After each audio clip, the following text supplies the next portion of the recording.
মালি বলেছিল, সেই মতো টবে লাগিয়েছি রাধাচূড়া। এতটুকু টবে এতটা গাছ, সে কি হতে পারে? মালি বলে, হতে পারে, যদি ঠিক জানো কিভাবে বানায় গাছপালা।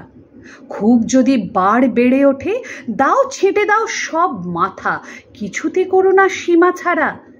থেকে যাবে ঠিক ঠান্ডা চুপ, ঘরেরও দিব্যি শোভা হবে, লোকেও বলবে রাধাচূড়া।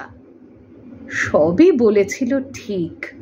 মালি যা বলেনি তা হলো, সেই বাড় নিচে চাড়িয়ে যায়, শিকড়ে শিকড়ে মাথা খোঁড়ে, আর এখানে ওখানে মাটি ফুঁড়ে হয়ে ওঠে এক অন্য গাছ।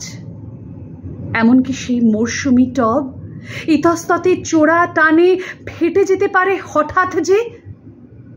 সে কথা কি মালি বলেছিল? মালি তা বলেনি রাধাচূড়া, মালি তা বলেনি।